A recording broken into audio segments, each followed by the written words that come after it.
नमः श्रीवर्धमानाय निर्धूतकलिलात्मनि सालोकानां त्रिलोकानां यद्विद्यादर्पणायति।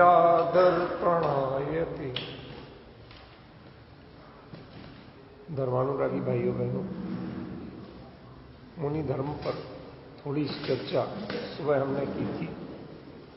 उसी चर्चा के क्रम को आगे बढ़ाते हुए अभी हम आगे चर्चा करेंगे। सुबह एक बात मैंने अधूरी छोड़ी थी और वह थी कि दोष सुधार के लिए निरंतर समर्पित जीवन शैली, उसका नाम है मुनि धर्म। पहले सुधर के ही मुनि बनते हैं, बिगड़े हुए तो बनते नहीं, न बिगड़ने के लिए बनते। ये दो चीजों तो तय मानना। जिनको अपने चारित्र पे भरोसा नहीं हो, आत्मबल पे भरोसा नहीं हो, मैं ऐसे निभा पाऊंगा या नहीं, ऐसी दुविधा हो, वो तो मुनि बनते नहीं। लोकेशणा आदि बन जाए तो वो मुनि थोड़ी कहलाता, वो तो खाली लेवल लगाना कहलाता। ठीक है ना। अब अपने मुद्दे की बात पे आए कि दोष सुधार की प्रक्रिया क्या है। ध्यान रखें, हमारे यहां दोष सुधार की दो प्रक्रियाएं कही गई। एक प्रक्रिया का नाम है प्रतिक्रमण और दूसरी प्रक्रिया का नाम है प्रायश्चित। कौन कौन दो हुई बच्चे? प्रतिक्रमण और प्रायश्चित। क्या आप प्रतिक्रमण का अर्थ जानते हैं? शब्द तो सुना है आपने, वास्तविक अर्थ जानते हैं क्या? मेरी जिज्ञासा है आपसे, बड़े आत्मीय भाव से मैं पूछना चाहता हूं कि प्रतिक्रमण शब्द का अर्थ क्या हो। पहले सुबह हमने बताया थे ना, तीन चीजें कौन कौन? व्युत्पत्ति, निरुक्ति और परिभाषा। ठीक है ना। इन क्रम से सीखो, उससे आपको कभी भ्रम नहीं होगा, पक्का पता रहेगा कि हाँ क्या। प्रति माने प्रतिकूल, विपरीत। एक प्रति माने और भी होता है, उसकी ओर, तो उससे हटकर, उससे विपरीत। और क्रमण माने क्रमु पाद विक्षेप, एक धातु है। लिखने के उपकरण कहां है भैया? आधी चीज दी, आधी नहीं दी।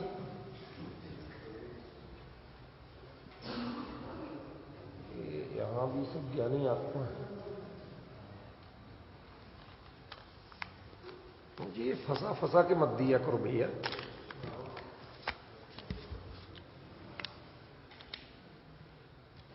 देखो,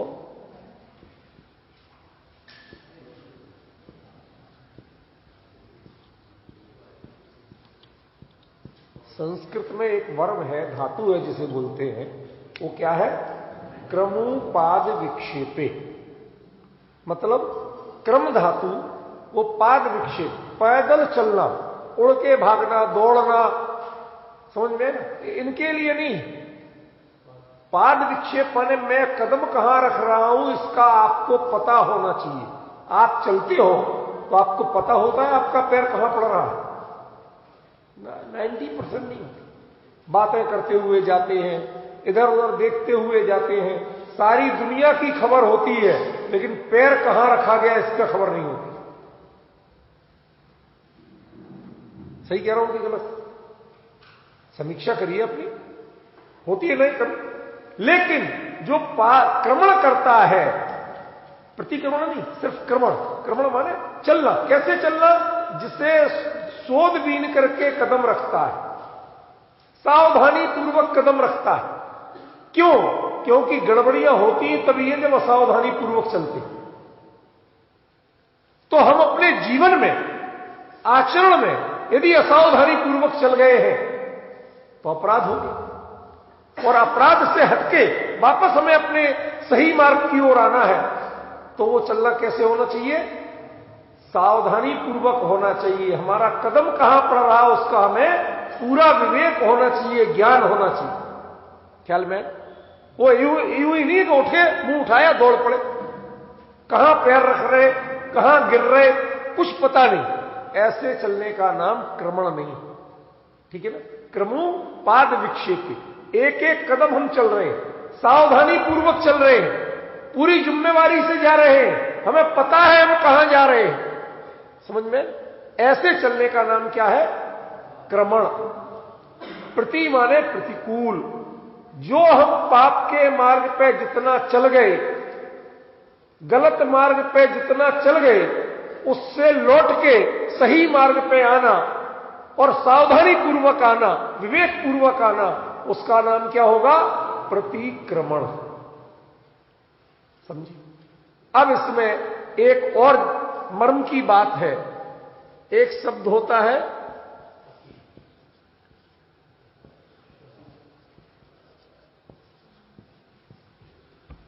एक शब्द है अतिचार और दूसरा अनाचार। दिख तो रहे ना सबको?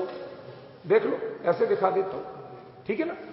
तो जो ये शब्द है, इसका मतलब समझे कभी आप? अतिचार का होता है प्रतिक्रमण, अनाचार का प्रतिक्रमण नहीं होता है, अनाचार का तो प्रायश्चित होता है। क्या अंतर होता है दोनों में? देखो, छोटे से दृष्टांत से आपको समझाता हूं, उससे मुनि धर्म का स्वरूप समझ में आएगा। ये क्या है? मार्कर पेन है कि नहीं? लेकिन कैसा है? परमानेंट या व्हाइट बोर्ड? इससे कालिक आती तो है, लेकिन जब चाहो तब पूछ जाती है। बोर्ड को गंदा नहीं करती। क्या करती है? दिखती है पर गंदा नहीं करती। लेकिन परमानेंट मार्कर से लिख दो तो डिफरेंस समझ आएगी। जब विकार आपके आचरण पर, आपके आचार पर, आपके विचार पर वो स्थायी रूप से मलिन करने लगे, ऐसे दोषों का प्रतिक्रमण नहीं होता। समझिए? चलो, व्हाइट बोर्ड मार्कर है, इससे तो काम चल जाएगा। कहते नहीं, ये भी नहीं है। क्यों? क्योंकि ये अकेले व्हाइट बोर्ड पर ही साफ करता है, ये स्मूथ फिनिश वाला है। यदि इससे कपड़े पे लिख दे और पोंछना चाहो तो नहीं होता साफ। क्यों होता है? इसी सुए में इस पे भी लिख दूं तो साफ हो जाएगा? इस पे हो जाता है मनमल जी साहब, लेकिन इस पे नहीं होगा। इसका मतलब क्या है? बहुत गहराई है इसमें, समझिए? तीसरे नंबर पे और नीचे आए तो एक होती है कच्ची पेंसिल, सीस पेंसिल जिसको बोलते हैं, होती है कि नहीं होती? उससे आपने लिखा, कागज पे लिखा, कपड़े पे, किसी पे भी लिखो, इरेजर से साफ करो तो साफ हो जाता है। उसके लिए किसी केमिकल की जरूरत नहीं होती। मानते हो? कोई कठिन दृष्टांत तो नहीं दे रहा हूं, ठीक है ना? चलो, हमने कॉपी के पेज पर लिखा था, गलत लिखा गया, इरेजर से साफ किया, साफ हो गया कि नहीं? सोच के बताना। यदि सीबीआई वालों को कह दो आप जितना चाहे साफ कर लो, वो बता देंगे आपने क्या लिखा था। है? क्यों?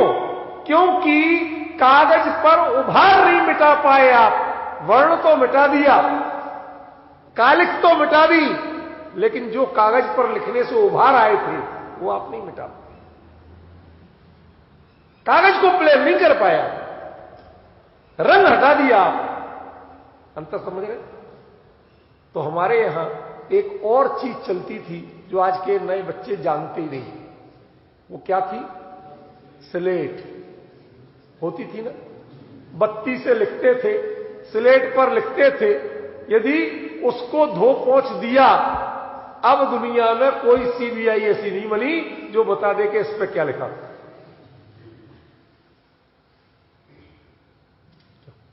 होता था कि बस इसी का होता है, ऐसे ही दोषों का होता है प्रतिक्रमण। जो आपके संस्कार में नहीं रहे, दूसरे के ऊपर असर नहीं करे, दोबारा आपको याद तक नहीं आए, ऐसा अपराध का बोध मिट जाना।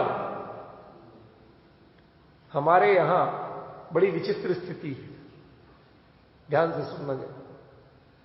यहां आके कोई विद्वान 10 दिन तक जिनवाणी की चर्चा करे, कोई गारंटी नहीं किसको क्या याद रहेगा। ज्यादा से ज्यादा हाँ सब अच्छे हुए तो बढ़िया हुआ, बहुत लोग आए थे। इससे आगे उनसे पूछो बोला क्या था, 1-2 लाइन तो बता दो। नहीं साहब बहुत अच्छा बोला, 10 धर्म का बोला था। क्या बोला था शायद 10 दिन बाद कोई भी बताने को तैयार नहीं, समझ गए। लेकिन गलती से उसके मुंह से किसी के प्रति एक अपशब्द निकल जाए तो 10 साल तक बताने को सब तैयार रहेंगे, इसने हमें ये गाली दी थी। काय के ग्राहक हो हमारे पास आते हुए, अब हम धर्म सीखें कैसे, इतनी गहरी रुचि नहीं लगती। यार बेवकूफ किसको बना रहा हूं, अपने को या मुझे? मैं तो बनने से रहा, अब अपने को क्यों बना रहा हूं? रुचि किसको लगाना, कोई दूसरा लगाएगा? ये लड्डू कचौड़ी है जो तुम्हें खिला दे और तुम्हें रुचि लग जाए, ये तो तुम्हें स्वयं जब तुम्हें हितकारी लगेगा तो लगेगी रुचि। आज जब आपने एनालाइज करो आप कि एक गाली आपको 10 साल बाद तक उस व्यक्ति के साथ जुड़ के याद रहती है और 10 घंटे जो उसने बोला था वो 10 घंटे की एक पंक्ति याद नहीं रहती, तो आप धर्म के ग्राहक हो कि गालियों के तय तो करो। क्या चित्त पे चढ़ती है आपके? दोष जब चित्त पे चढ़े ही नहीं, क्षण भर में तस्मिच्छा में दुक्कड़म, इतना बोला और दोष साफ। इतनी निर्मलता हो जब परिणामों में, इतना आत्मबल हो जब, और दोष की दशा इतनी कमजोर हो सिलेट की बत्ती की तरह। धर्मेंद्र जी उधर कुछ नहीं लिखा, इधर लिखा। इतनी परिणामों की स्थिति हो तो उसको क्या कहते हैं? प्रतिक्रमण, समझिए।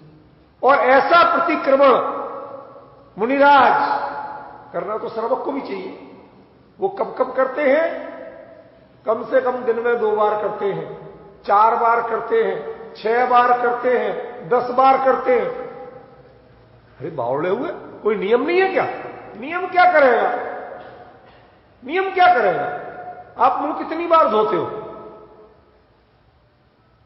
यदि जब जब दिख जाए चेहरे पे कुछ लगा हुआ तो धोगे कि नहीं धोगे? क्यों भैया? मेकअप खराब हो जाए तो कितनी बार ठीक करते हो? क्यों बहन जी? जब जब गड़बड़ दिखेगा ठीक करेंगे। क्यों? कपड़े पे कोई दाग धब्बा दिख जाए, एक बाल भी पड़ा दिख जाए तो कब कब साफ करोगे? कि जब जब दिख जाएगा तब तब साफ करेंगे। ऐसे ही अपने परिणामों में जब जब विकार दिख जाए, जब जब भूल दिख जाए तब तब उसका सुधार करेंगे। इसी का नाम तो प्रतिक्रमण है, समझे। कुछ प्रतिक्रमण होते हैं टाइम से करने के और कुछ प्रतिक्रमण होते हैं दोषों के अनुसार करने के। सुबह और शाम 2 बार तो टाइम से करना ही करना। समीक्षा करो क्या क्या गलती हो सकती है। उसके अलावा आहार करने गए, पैदल चल के गए, ईर्यापथ प्रतिक्रमण, स्वाध्याय किया, ज्ञानाचार प्रतिक्रमण, ये बहुत सारे चलते रहते हैं। जो जो भूल चूक हुई आप भी करते हो, पता है आपको? पढ़ते हो ना? अक्षर पद मात्रा से दूषित जो कुछ कहा गया मुझसे, अक्षर प्रयत्नहीनम मत्ताहीनम च जन्मये भड़िगम सोखमौणाण देव। अब ये क्या है? ज्यों का त्यों आपका हिंदी अनुवाद नहीं है। आप कह रहे अक्षर पद मात्रा से दूषित, और उसमें क्या कह रहे? अक्षय प्रयत्नहीनम मत्ताहीनम च जन्मये भड़िगम। कोई कठिन है? वही कहूं, ये ज्ञानाचार संबंधी प्रतिक्रमण की पंक्ति है। तो आप लोग कर रहे कि नहीं कर रहे? हम पहचानते नहीं, समझे कि नहीं? एक और रहस्य बताऊं आज आपको, थोड़ी सी देर के लिए जानकारी तो मिले। प्रतिक्रमण का एक और पार्ट होता है, सॉरी बोलना, मिच्छामी दुक्कड़म बोलना, यही पार्ट नहीं। इसके बाद कोई ना कोई भक्ति पढ़ना। 10 भक्तियां लिखी ना आचार्य कुंद ने, ग्रंथ ही का नाम है 10 भक्ति संग्रह, है ना?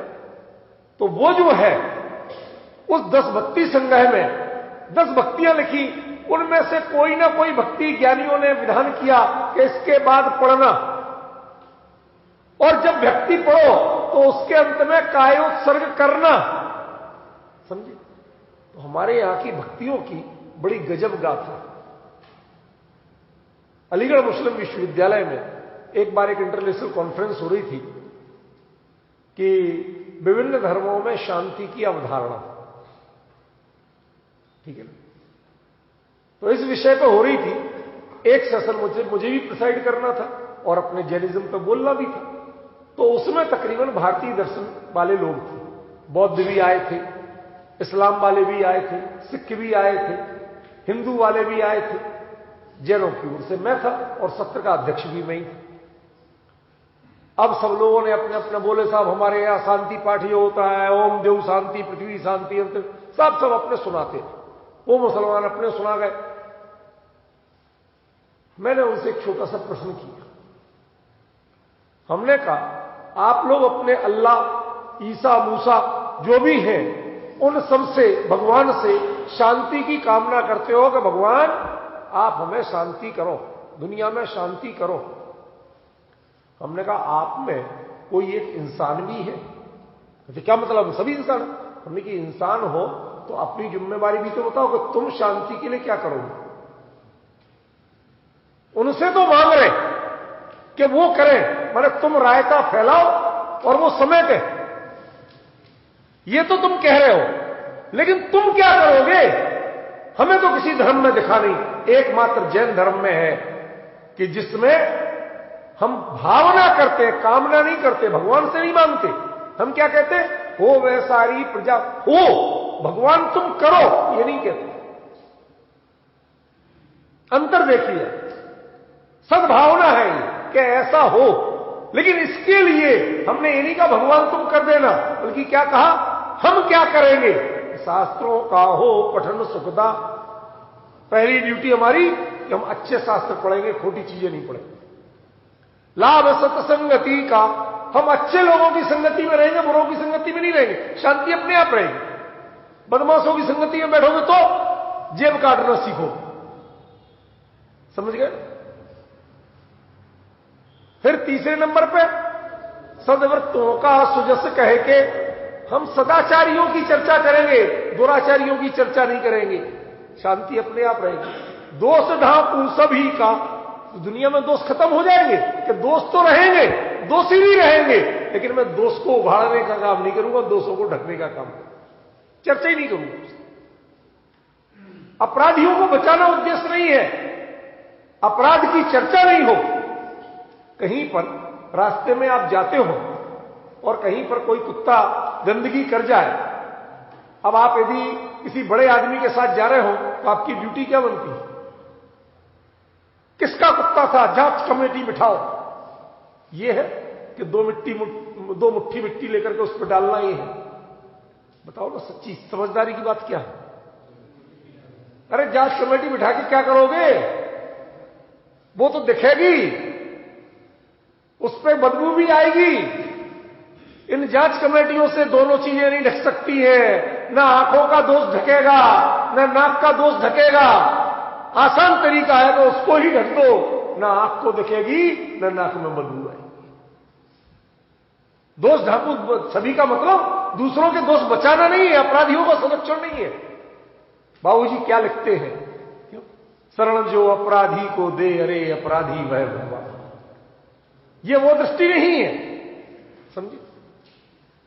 ये क्या है, ये मैंने जब वहां पर बोला कि हमारे यहां जैन शांति के लिए स्वयं प्रयास करते हैं, वह अपने भगवानों से, आराध्य से याचना नहीं करते, इसलिए जैन विश्व के सबसे बड़े शांति प्रिय लोग हैं। लोग दंग रहे।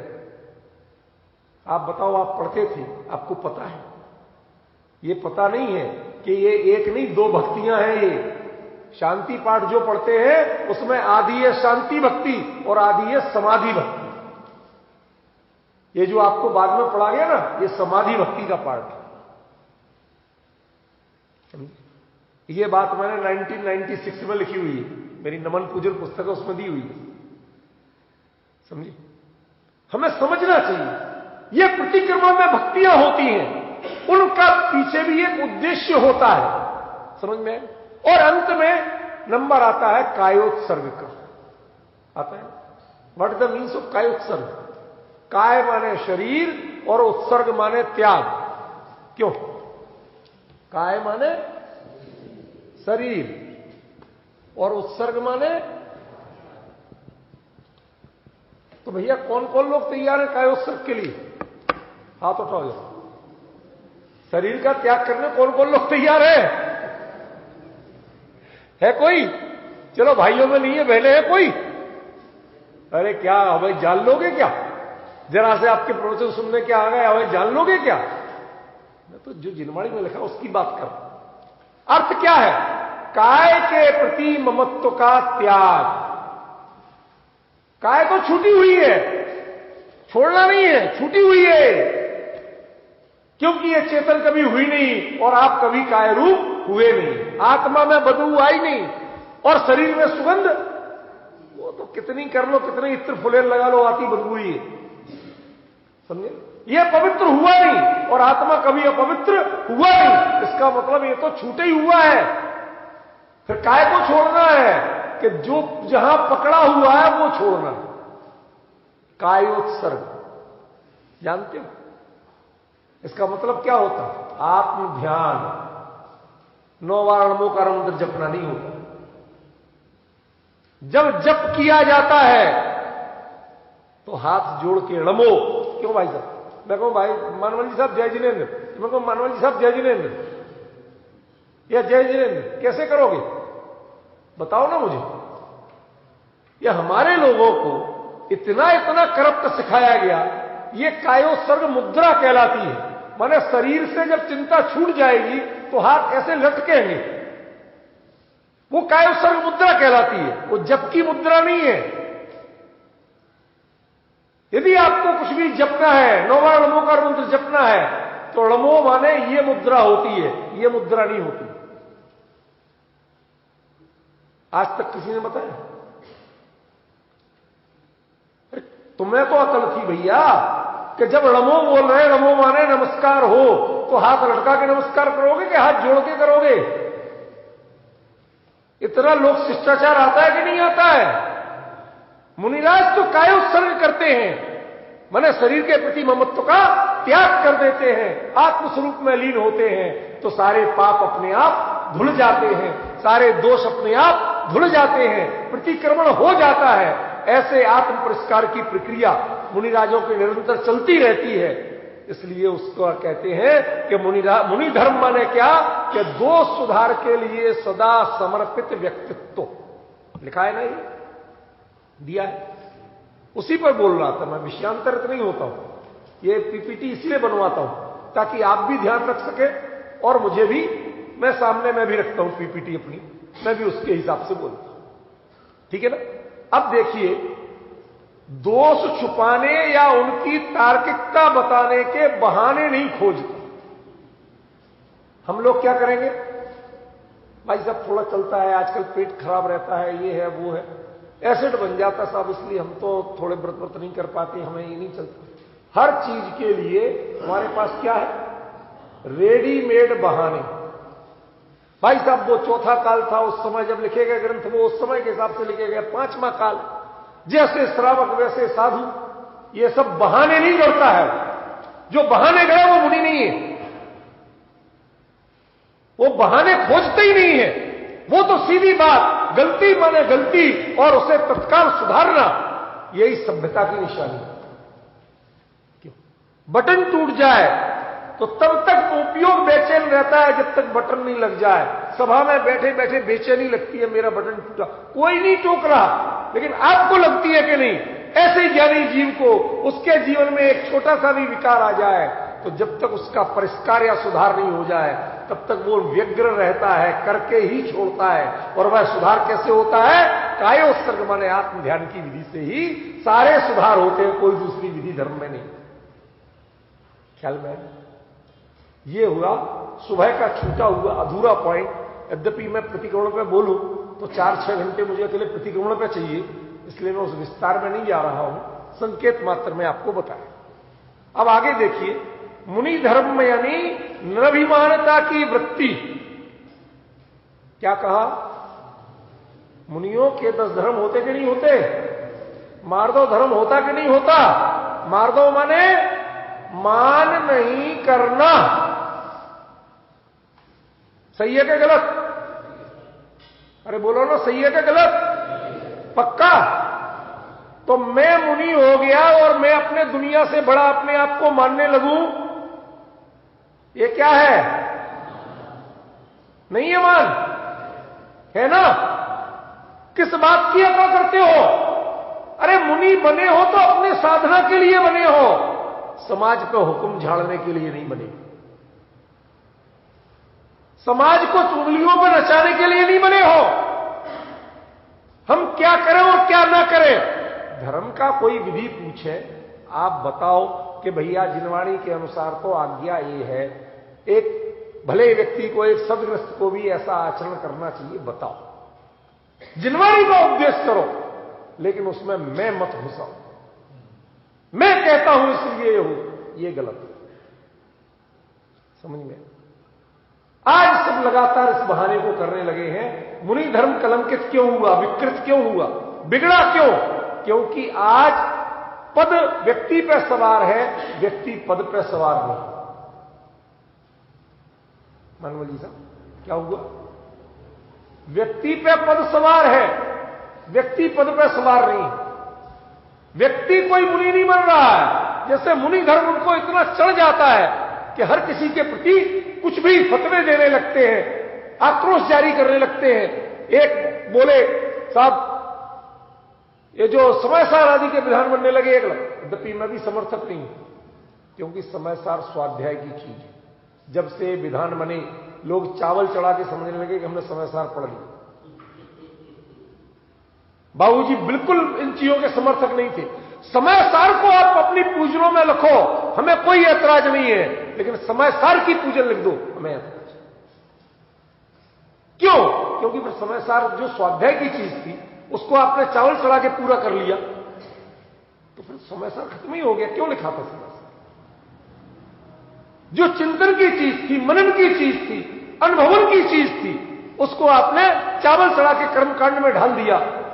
मैं भी समर्थक नहीं हूं, लेकिन जब उन्होंने इस बात को कहा कि अध्यात्म की बात, तत्व ज्ञान की बात विधानों में, पूजन में नहीं आना चाहिए, उसमें तो अकेली भक्ति आना चाहिए, तो मैंने प्रश्न किया कि सिद्ध चक्र विधान क्या है, आप कराते हो कि नहीं कराते हो? संतलाल कवि ने जो लिखा, वो स्वयं एक परमाध्यात्मिक व्यक्ति थे, इतना गजब का लिखा, एक एक छंद उसका समय सार की गाथाओं का अनुवाद है। समझे? फिर आप कैसे कह सकते हो कि ऐसा नहीं होना चाहिए? यदि कहते हो तो आप गलत करते हो।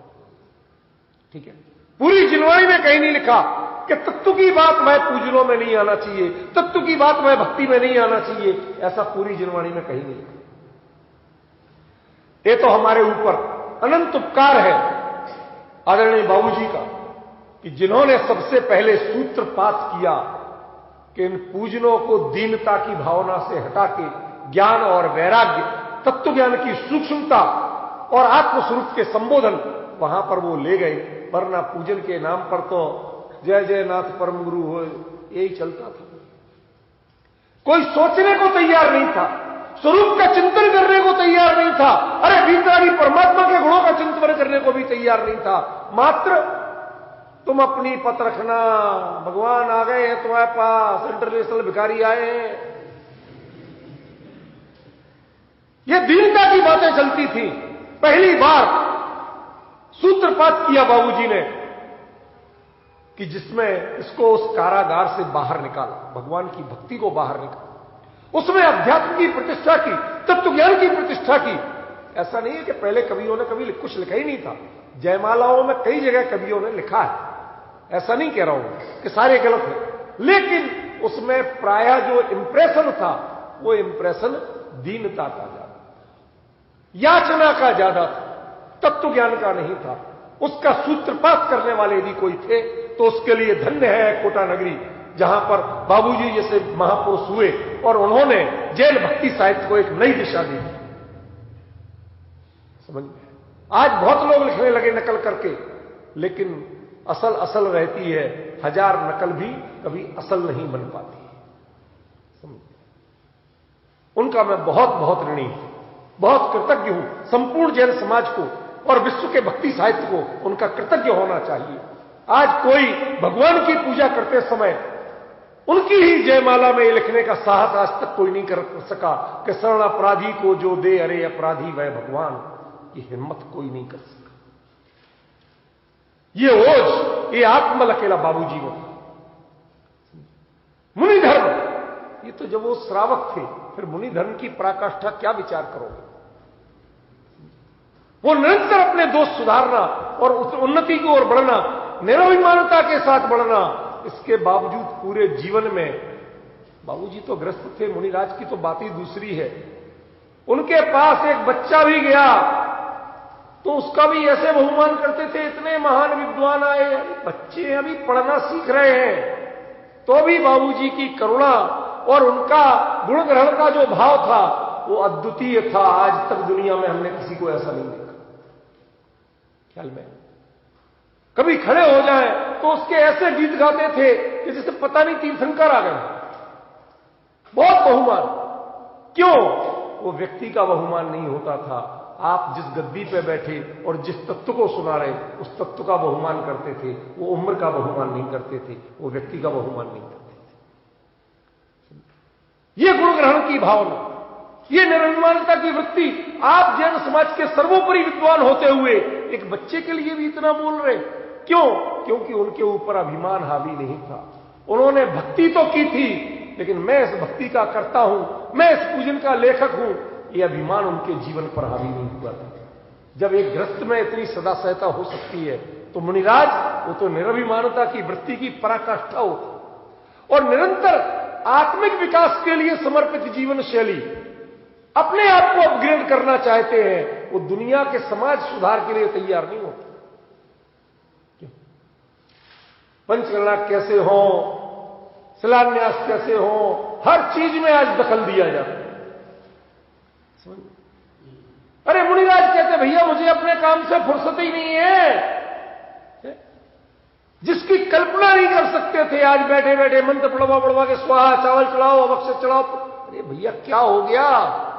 मुनि धर्म में निषेध है इसका। ये आरंभ और परिग्रह की क्रियाएं, आरंभ वर्धनी क्रियाएं, यह मुनि धर्म में निषिद्ध है। आप ना चावल चढ़ा सकते, ना चढ़ाने की प्रेरणा दे सकते। कोई तात्विक रूप से पूछे कि भैया गृहस्थ जाए तो मंदिर में चावल लेके जाए कि नहीं जाए, अर्घ चढ़ाए कि नहीं चढ़ाए, कि खाली हाथ जाके सैल्यूट करके आ जाए, वो सिद्धांत का पक्ष बताना अलग चीज, और आप जाओ ये चावल चढ़ाना आवश्यक ये बताना, ये आरंभ वर्धनी क्रिया है। समझे कि नहीं? दोनों में बहुत बड़ा अंतर। ख्याल में वस्तु स्थिति बताना भिन्न चीज है और उसकी प्रेरणा देना भिन्न चीज है। मुनिराज ग्रस्त धर्म के बारे में बता सकते हैं, लेकिन ग्रस्त धर्म की प्रेरणा नहीं दे सकते। मानमल जी साहब, अंतर ख्याल में आया? ग्रस्त धर्म में क्या होता है बता सकते हैं, जिनवाणी में क्या कहा सब बता सकते हैं, अवृत्ति श्रावक क्या करता है बता सकते हैं, लेकिन आप ऐसा करो उसकी प्रेरणा नहीं दे सकते। क्या? क्यों? क्योंकि मैं अपने चरित्र में दोष नहीं लगा सकता, कल्पना नहीं कर सकते। आपके मकान बना, आशीर्वाद देना महाराज जी, काय क्या परिग्रह का? यह अपरिग्रह महाव्रत में कितना बड़ा दोष है। आज तक तो शादियों के भी आशीर्वाद लिखे जाते, समझ में? हमें विचार करना होगा। मैं किसी की समीक्षा नहीं कर रहा, इसीलिए किसी का नाम नहीं ले रहा, जानता सबको।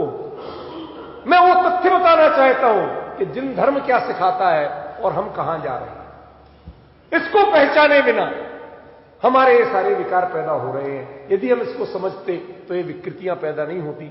आपको एक चमत्कार की बात बताऊं, चमत्कार कोई वैसा नहीं है। दिल्ली में जब ये पुस्तक प्रकाशित हो गई और लोगों में थोड़ी पढ़ी गई, मैंने जानबूझ के कई साधु संघों में किसी दूसरे के हाथों भिजवाई। एक वैद्य जी है, वो उनके भक्त हैं लेकिन मेरे भी भक्त थे। तो मैंने कहा कि आप हर संघ में दवाई भेजते हो, अब की बार जो दवाई आएगी तो एक किताब साथ जाएगी, उनके यहां जाके 50 किताबें रख दी। अब सब संघों में पहुंच गए, दिल्ली के जितने थे। अब पढ़े गए तो लोगों बड़े बेचैनी हुई, तो सारे साधु इकट्ठे हुए, उनमें चर्चा हुई। उनमें जो कोई एक अपेक्षाकृत सीनियर थे, उनसे पूछा, भाई साहब आप बताओ। तो एक न्यूज़पेपर वाले पहुंच गए, पत्रकार, उनने पूछा, तो उन्होंने किताब को हाथ में लेके कहा कि हम इसके अनुसार ये मान रहे हैं कि आज की डेट में एक भी साधु जिनवाणी के अनुसार आचरण नहीं कर रहा है। ये छपा है, मेरे पास उसकी फोटो है।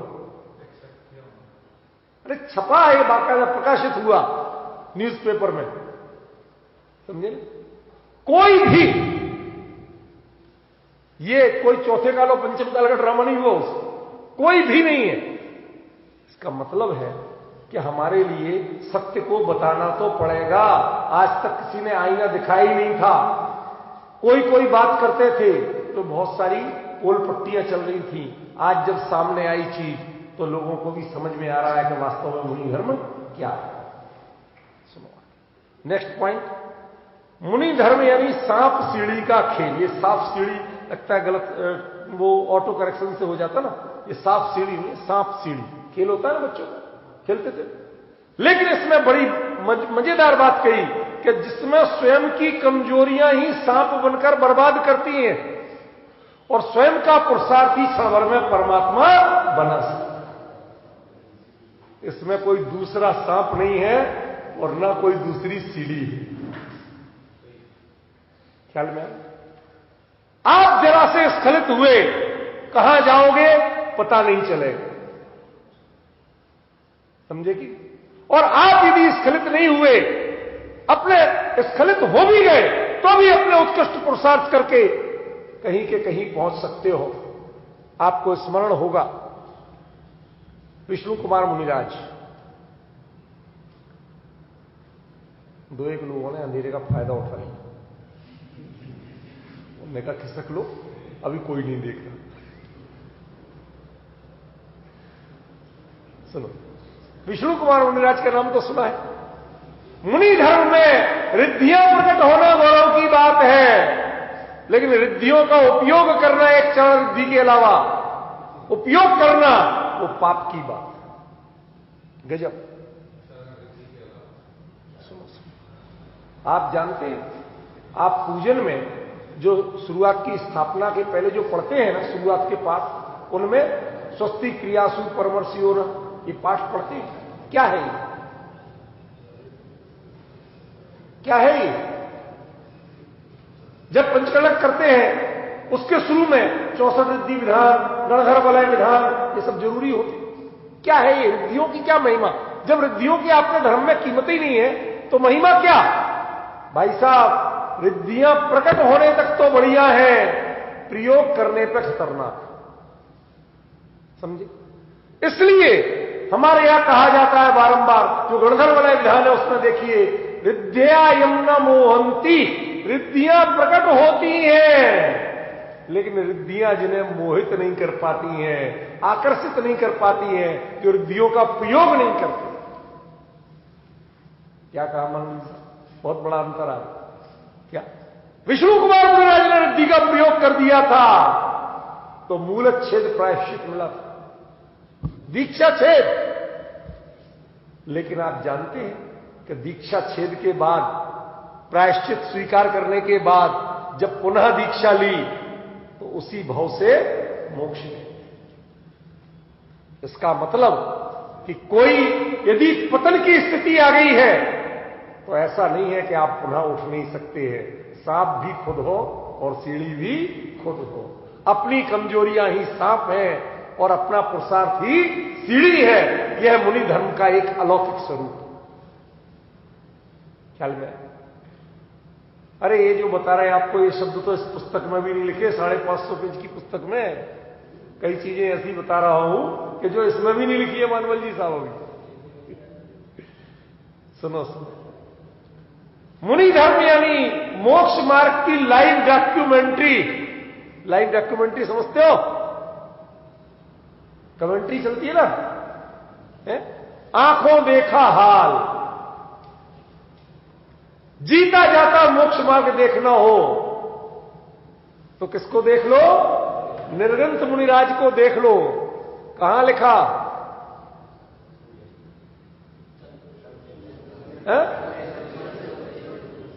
अरे सब लोग ऐसे बोलते हैं, ना तो सुनाई में देता ना समझ में आता, एक आध कोई बोले तो पता भी चले। ये सब बेकार की बातें। जो मैं बात कह रहा हूं वो बात बताओ। मोक्ष मार्ग, जीवंत मोक्ष मार्ग कहां लिखा? सर्वार्थ सिद्धि, पहले ही पेज। आचार्य पूज्यपाद देवनंदी जब सर्वार्थ सिद्धि नाम की टीका लिखते हैं तत्वार सूत्र पे, तो उसमें लिखते हैं मुनिराज के बारे में, अवाग विसर्गम वपुषा मोक्ष मार्गम निरूपयंतम। एक शब्द भी नहीं बोले, एक इशारा भी नहीं करें, बस मुनिराज अपने तरीके से रहे तो उनका देह, उनकी चर्या वह जीवंत मोक्ष मार्ग को निरूपित करती है। समझ में? ये सब बाद की बातें हैं, चलते फिरते सिद्धों से गुरु, ये सब हम लोगों ने पुराने पढ़ पढ़ के अनुवाद किए हैं। आपके हिंदी पूजनों में तकरीबन ये पुराने आचार्यों के ग्रंथों के ही अनुवाद भरे पड़े हैं। जितनी गड़बड़ी है वो उन पंडितों की है और जितनी अच्छाई है वो आचार्यों की। समझ गए? आप जो पढ़ते हो ना, कीजिए शक्ति प्रमाण, शक्ति बिना श्रद्धा धरे, क्या है ये? कुंद कुंद की गाथा है। ये कुंद कुंद की लिखी हुई गाथा है। पढ़िए, जम सक्कदितम कीरत जमुना सक्कदितमेव सद्दहदि सद्दहमाणो जीवो लहदि अजरामरम ठाणम। जो कीजे शक्ति प्रमाण, शक्ति बिना श्रद्धा धरे, सद्दहदि सद्दहमाणो जीवो, ज्यों का त्यों लिखा पड़ा, कुछ नहीं है, एक मात्रा का भी अंतर नहीं। तो ये जो लिखे गए हैं इनका मूल श्रेय ढूंढना पड़ेगा। आज के विद्वानों पर श्रेय मत दीजिए आप। क्या दिया इन्होंने? इन्होंने भाषांतरित किया है अकेला, माल तो किसी और का है। क्या कहा है यहां? मुनि धर्म यानी मोक्ष मार्ग की लाइव डॉक्यूमेंट्री, बिना बोले जिनका जीवन मोक्ष और मोक्ष मार्ग को सिखाने में समर्थ हो। सच बताओ, आपको कोई दिखते हैं ऐसे? श्रद्धा से लोग ढोक नहीं देते हो, लेकिन उनसे भी पूछो जो सारे जीवन लगे रहे, तकरीबन लोग फिर निराश हो के दूर होते हैं। अरे साहब बहुत झगड़े। मानमल जी एक नई बात बताऊं, सुनी तो होगी शायद आपने। मूलाचार ग्रंथ के नाम से बता, संघो दोषाण मायरो। जो संघ होता है ना मुनि संघ के दोषों का घर है। दिमाग खराब करना हो, अच्छा भला दिमाग 3rd डिग्री टेम्परेचर पे ले जाना हो तो संघ में घुस जाओ। 1000 तरह के झंझट। एक आचार्य की दशा सोचो, जो आ रहा आज मेरे अंतराय हुआ, मैं क्या करूं? अरे भैया मैं अपना आत्म ध्यान कब करूं? तुम सबको बताता रहूं? उसका पेशेंस सोचो, कितना धैर्य। इनको जानकारी भी दे दी। क्यों? वो जिनवाणी में सारे विधान लिखे हुए हैं, पता है, जैसा जाना सुना वो कर दिया, लेकिन अंतरंग में अपनी बात चल रही, उससे च्युत नहीं होते। समझ में? संसारी जीव की दृष्टि से तो संग दोषों का घर है, सिरदर्द है अपने आप में संग। समझे कि नहीं? इसलिए मोक्ष और मोक्ष मार्ग सीखना है तो किससे सीखना? इतने पवित्र बनो, इतने पवित्र बनो कि यदि कोई आप पर लांछन लगाए तो लांछन लगाने वाला कलंकित हो जाए, आपका जीवन कलंकित नहीं हो पाए। नहीं ऐसे? सूरज उगता है, कल एक प्रैक्टिस करके देखना सुबह सुबह, ठीक है? जब सूरज ऊपर आसमान पे आ जाए, बिल्कुल आपके सिर के ऊपर दिन में, तो जोर से सूरज की ओर मुंह करके थूकना।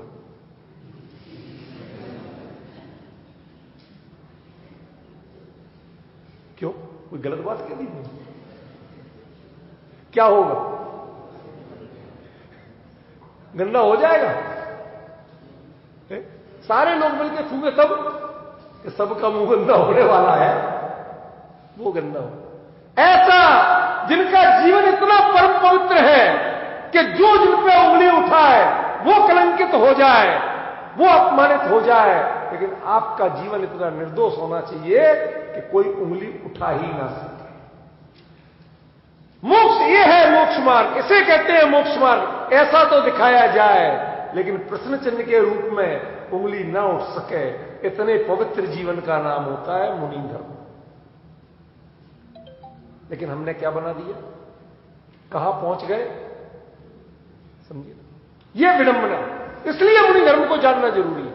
यदि आप नहीं जानेंगे तो क्या नतीजा आने वाला है, आप सोच सकते। थोड़े से 2-3 पॉइंट हैं, 15 मिनट का समय है, मैं 2-3 पॉइंट लेके बात पूरी करूंगा। मुनि धर्म यानी वैज्ञानिक जीवन शैली का अप्रतिम प्रतिमान। थोड़ा सा समय लगेगा इसमें, जरा ध्यान से सुनना।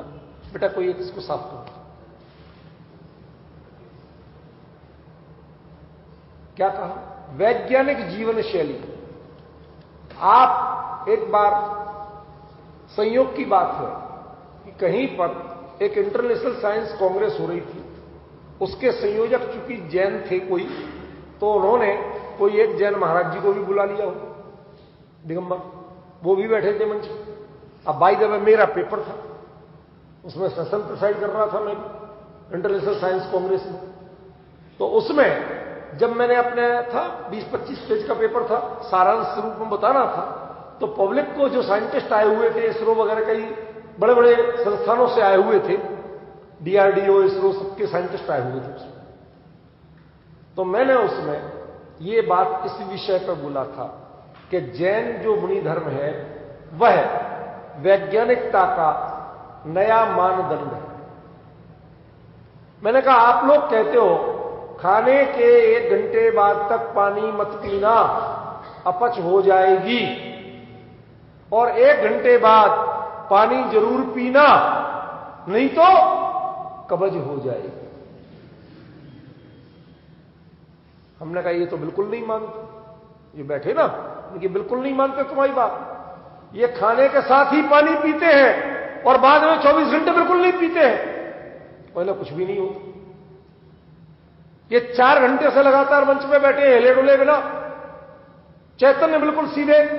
हमने कि ये बैठे रहे, हमने कि तुम 10 बार तो पानी पी चुके, 2 बार बाथरूम जा चुके, फिर इस आसन और फिर उस आसन, सब करते रहे, तुम्हें चैन नहीं है, तुम बेचैन हो, और ये शांत स्थिर निश्चिंत है, निराकुल है। क्यों?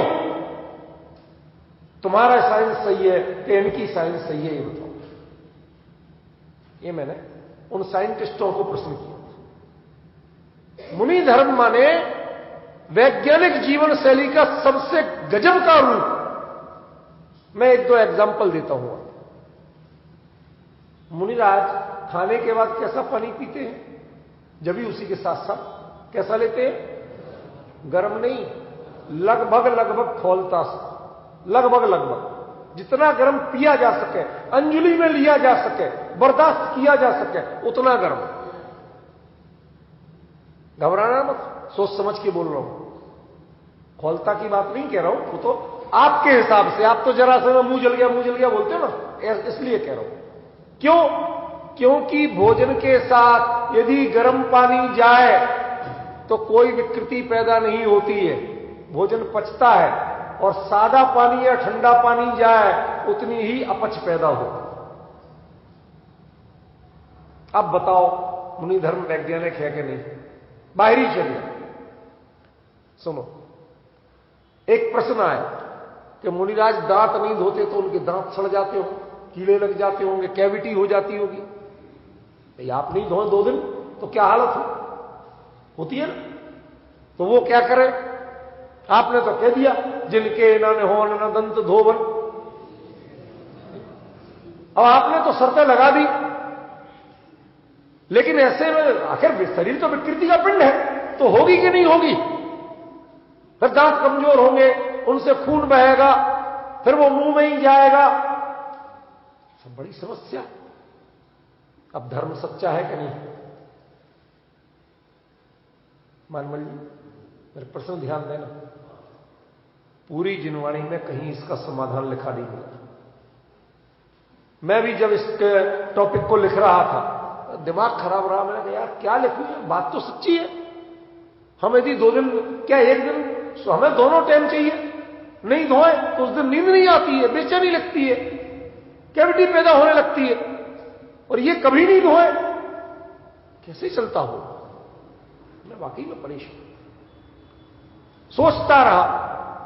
लिखना तो है, लोग डिमांड कर रहे हैं भाई साहब किस्त कब आ रही है, मुझे सब्र करो।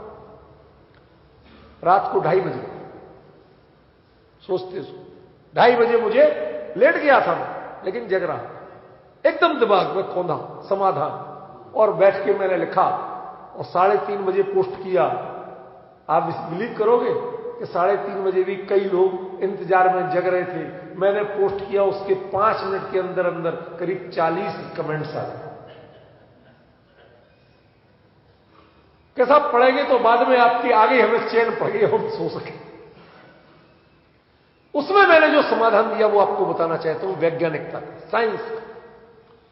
मैंने कहा मुनिराज 24 घंटे में 1 बार आहार 1 बार पानी लेते हैं, और उसके बाद भी कई बार उपवास भी कर लेते, तो कुछ भी नहीं लेना पड़ा, 48 घंटे हो जाते, 72 घंटे हो जाते, है कि नहीं।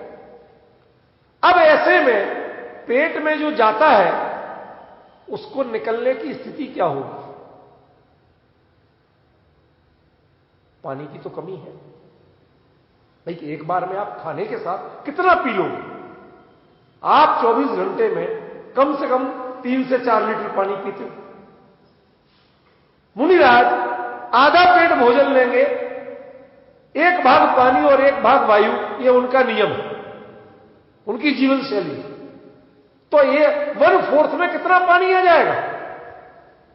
अपना ब्लैडर देखो, साइज देखो, पूछो किसी डॉक्टर से कितना पानी आ जाएगा। अरे जाया 1 गिलास 2 गिलास और कितना आ जाए, समझ गए? 4 लीटर तो नहीं आ जाएगा ना।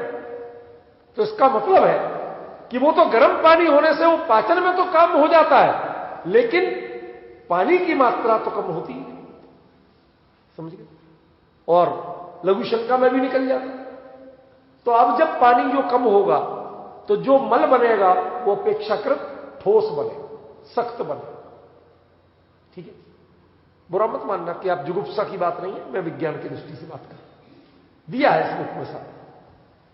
अब जब वो पास करने जाएंगे तो उस समय जिस मुद्रा में बैठेंगे, आप जैसे वेस्टर्न कमोड नहीं, समझ में ना, इंडियन है ना वेस्टर्न, उन्हें तो खुली मिट्टी में अपने जाके करना। अब जब उसमें बैठते हैं ऐसे, वैसे नहीं बैठते हैं, घुटने पे हाथ रख के नहीं, तो ऐसे कमर के इस पेट के दोनों साइड हाथ लगा के, और ऐसे बैठे, और बैठ के जो जोर से अपने करते हैं तो उस समय दांत पे दांत होता है, समझिए। और विज्ञान के अनुसार जो मल पास करते हुए दांत पे दांत रखा के बिल्कुल भींच के करते हैं, उनके दांत वज्र जैसे हो जाते हैं, उनके ना मसूड़े कमजोर होते हैं, ना उनमें कभी खून आता है, ना कभी कैविटी बनती है। रात को 3:30 बजे ये चीज कौन है 2:30 से 3:30 में लिखी और पोस्ट कर दी। अमेरिका और कनाडा से कुछ डॉक्टरों ने लिखा, डेंटिस्टों ने, कहते भाई साहब हम सोच नहीं सकते थे, आपने जो बात बताई। वो डेंटिस्ट थे दोनों, उन्होंने कहा आपने गजब की चीज बताई। कहते वाकई में ये साइंटिफिक है कि जो ऐसे करे उसके दांत में कभी कमजोरी नहीं आ सकती। अब बताइए अदंत धोवन की रक्षा हुई कि नहीं हुई? दांत नहीं धोना इस जो उनका आवश्यक है, इसका पालन हुआ कि नहीं हुआ? एक एक क्रिया वैज्ञानिक है। अभी आपको कहां तक समझाऊं, ये तो बहुत शॉर्ट में बात बता रहा हूं, कोई एक एक क्रिया वैज्ञानिक है उनकी, कहीं भी अवैज्ञानिक नहीं है, समझिए। और सबसे बड़ा विज्ञान है उनके मुनि धर्म का कि हृदय में प्राणी मात्र के प्रति अपार करुणा, किसी के प्रति क्रोध नहीं। ये जो वृत्ति है, ये करुणा की वृत्ति उनके टेम्परेचर को इतना लो रखती है, नॉर्मल रखती है, ब्लड प्रेशर को इतना नॉर्मल रखती है कि कोई मुनि हो दिगंबर मुनि की चर्या स्थूल रूप में भी पालन करे, बाहर से भी, भावलिंगी नहीं भी हो, तो एक गारंटी दे सकता हूं कि यदि वो बाहर से भी चर्या पालन करे, उसको जीवन में कभी ब्लड प्रेशर नहीं हो सकता, न लो न हाई होगा। कैसे हम आक्रोश करते हैं, बेचैन होते हैं, लोभ से होता है, नुकसान हो गया तो हमें लगता है राम मेरे इतना नुकसान हो, तो बर्दाश्त नहीं। टीम जीत जाए, इंडिया की टीम, तो खुशी के मारे तो दौड़ा पड़ जाता है, बर्दाश्त नहीं होता। क्यों? दोनों से मोह है, नुकसान में भी मोह है और लाभ में भी मोह है। ये मोह आपको डिस्टर्ब करता है और उनका मोह बहुत 3 चौकड़ी तो जा चुका, समझिए। प्राणी मात्र के प्रति करुणा का भाव, किसी से राग द्वेष का भाव नहीं है। करुणा अलग चीज है, राग द्वेष अलग चीज है। मानमल जी, आपको पता है कि हमारे ग्रंथों में करुणा के 2 रूप दिए, एक करुणा को राग रूप कहा है और एक करुणा को वीतराग भाव रूप कहा है। वीरसेन स्वामी धवला टीका पढ़िए आप, समझ में। हमें इन पक्षों को जानना चाहिए, हम पढ़ते नहीं, समझते नहीं। एक कोई पता नहीं किस देश की थी लेडी, वहां की एम्बेसडर थी, वो आई मेरे पास, सर हमें जैन धर्म की, वो ट्रांसलेट लाई साहब, जैन धर्म की करुणा बताइए। वो हम करुणा को राग में समझते, वो वीतरागता कैसे कहते हैं, आपके वीरसेन स्वामी ने लिखा। दंग रह गया। पता नहीं बेल्जियम में किसी देश की थी, एम्बेसडर थी, वो मेरे पास आई, मैं करुणा पर रिसर्च कर रही हूं, मुझे ये समझाइए करुणा, वीतराग भाव वाली करुणा कैसी होती। तो आप सोचिए कि आपकी चीजें दूसरे लोग जो पढ़ते हैं वो किस लेवल पर सोचते हैं, और हमारे घर की चीज है लेकिन हम उसको जानते तक नहीं। वो मुनिराज उस वीतराग भाव की सहेली रूप जो करुणा है प्राणी मात्र के प्रति, उनसे कोई रिश्तेदारी नहीं है, उनसे कोई अभिनंदन पत्र नहीं चाहिए। जो जीव मात्र के प्रति करुणा रखते हैं वो अभिनंदन, वो दया नहीं करते हैं। दया होती है क्षुद्र मान के, कमजोर मान के दया का भाव होता है, समझ में आए। उस पर उपकार कर रहे हैं तो दया का भाव है।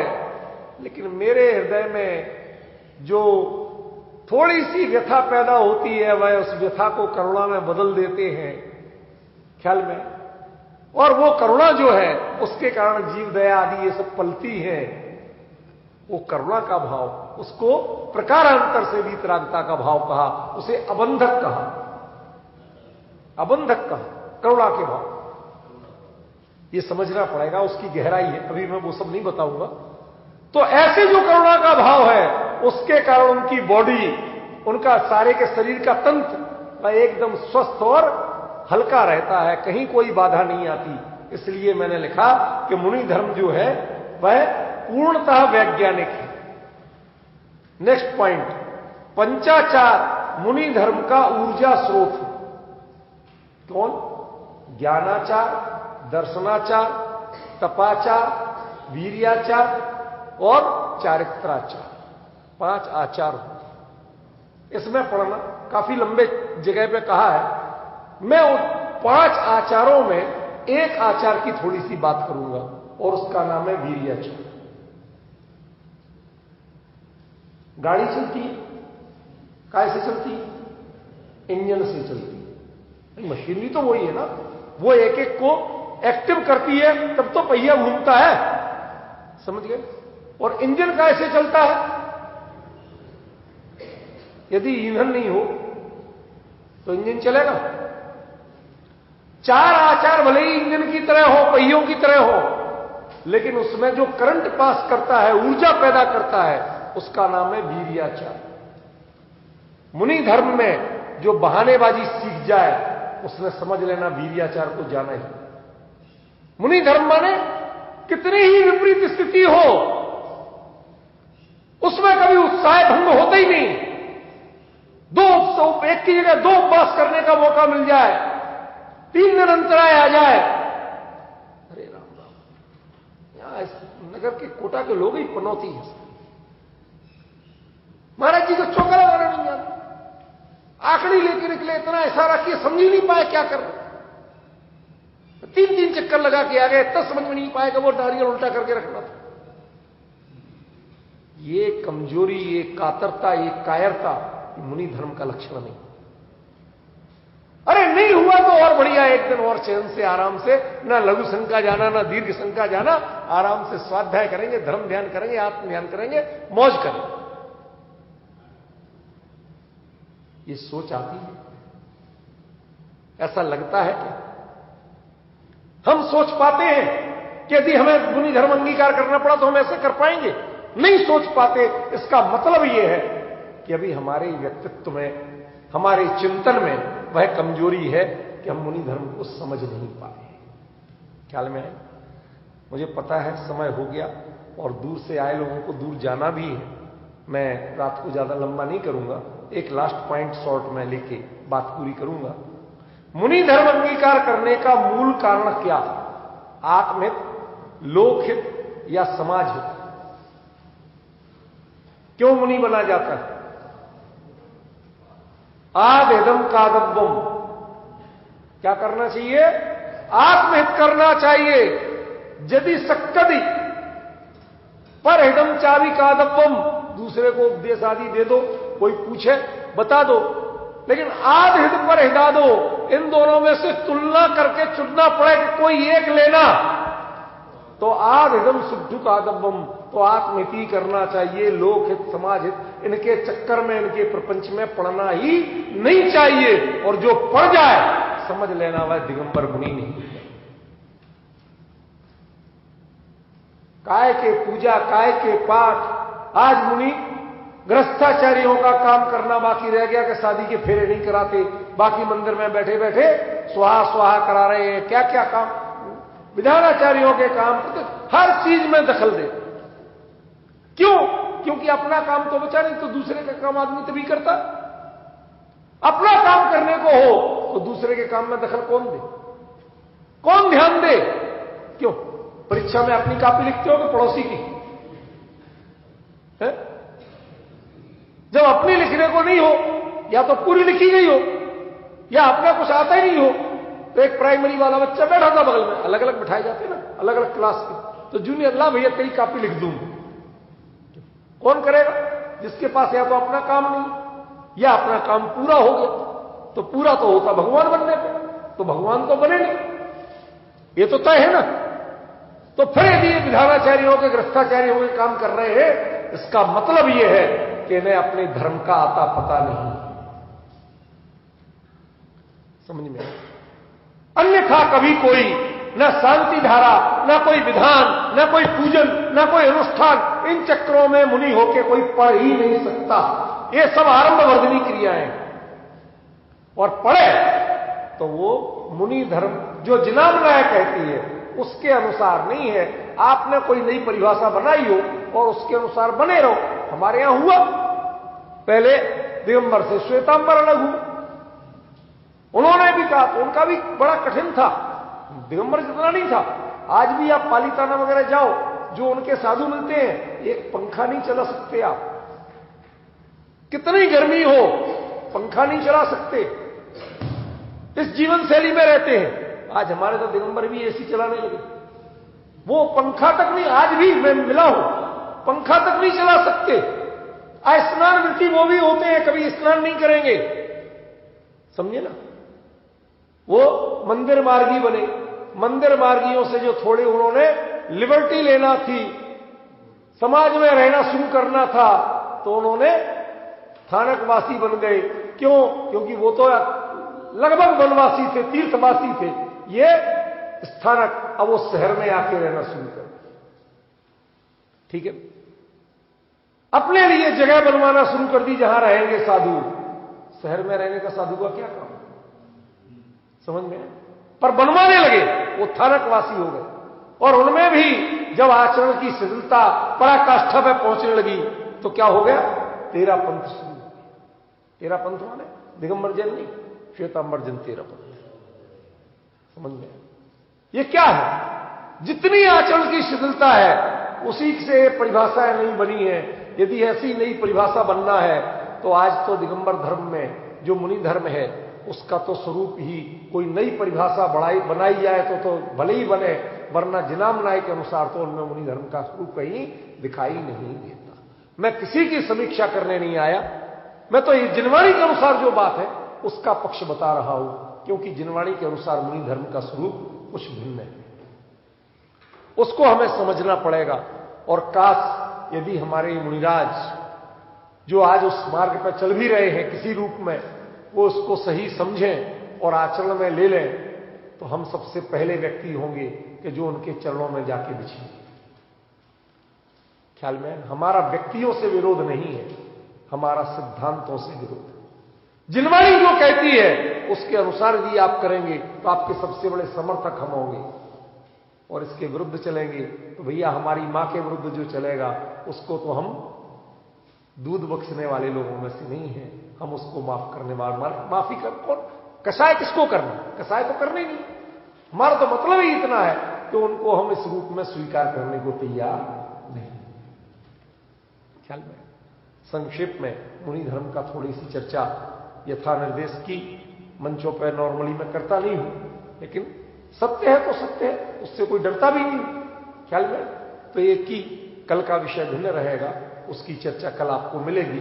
अब इस पर कोई अलग से चर्चा मेरे से कल मत करना, अपना सुन लो, समझ लो। बाकी इसकी कुछ प्रतियां दो एक ले आया था, बेचने के लिए लाया। मैं कभी किताब बेचता नहीं, जिनवाणी की पुस्तक कभी बेचता नहीं, समझ में, मेरे पूरे जीवन का सिद्धांत, कभी बेचने के लिए नहीं ले जाऊंगा, ना किसी को कहूंगा भाई साहब बेच बाच के पैसे इकट्ठे करो, ना, त्याग है मेरा जीवन में। लाता हूं, भेंट करता हूं, भैया पढ़ो, स्वाध्याय करो, आनंद लो। ख्याल में, तो अपना लेना, आपस में पढ़ो, डिटेल इसमें मिल जाएगा। मेरा वो भाव था आज कि थोड़ा वीर्याचार पर इसमें मैटर में निकाल के भी लाया था, इसलिए पुस्तक यहां लाया, लेकिन अब समय नहीं है तो मैंने वो नहीं बताया, वरना वीर्याचार में बहुत आनंद आया। जिस दिन मैंने लिखा था, मैं सच बताऊं, मैं जैसे नाचा खुशी के मारे, इतना आनंद आया मुझे, इतना गजब का मैटर है। किसे कहते हैं वीर्याचार? ख्याल में, कैसे वो मुनि धर्म में ऊर्जा पैदा करता है, वो सारी चीजें इसमें लिखी हैं। आप लोग पढ़िएगा, जानिएगा। मैं अपनी पुस्तक के रूप में प्रचार करने के लिए नहीं कह रहा हूं, लेकिन मुनि धर्म को जानना है तो आज एक माध्यम है, इस रूप में बताने के लिए कह रहा हूं। कल की चर्चा कल